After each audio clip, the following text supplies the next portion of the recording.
এই ভিডিওতে আপনাদের সঙ্গে শেয়ার করব আমার কক্সবাজার ট্যুরের এক্সপেরিয়েন্সটা।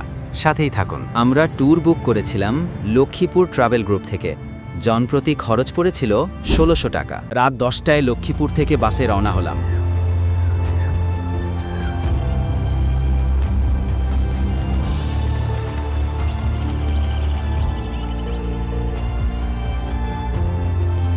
আর সকাল হওয়ার আগেই পৌঁছে যাই কক্সবাজারে।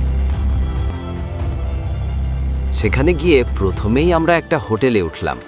এরপর আমাদের জন্য প্রস্তুত ছিল সকালের নাস্তা, ডিম খিচুড়ি, বেশ মজাদার। নাস্তা শেষ করে আমরা ছুটে যাই সমুদ্র সৈকতে। ঢেউ, বালি আর আনন্দের মধ্যে হারিয়ে যাই পুরোপুরি। Lakshmipur travel from.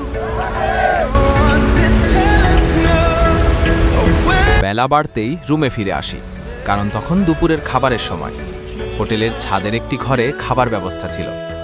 মেনুতে ছিল ভাত, মুরগির মাংস, ডাল, ভর্তা আর সবজি। খাবারের স্বাদ ছিল অসাধারণ। খাওয়ার পর এবার রওনা হলাম ইনানি বিচের দিকে। পথে পথে চোখে পড়ল এমন সব প্রাকৃতিক দৃশ্য যা সত্যি মন কেড়ে নেওয়ার মতো।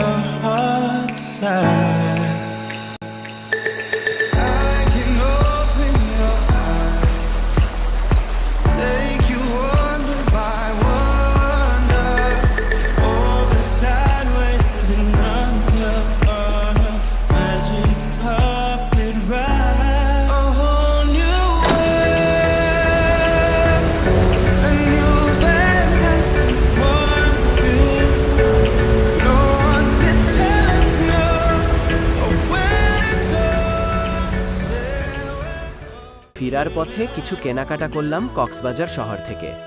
এরপর রাতে আমরা আবার রওনা হলাম বাড়ির পথে। আজকের মতো এই পর্যন্তই।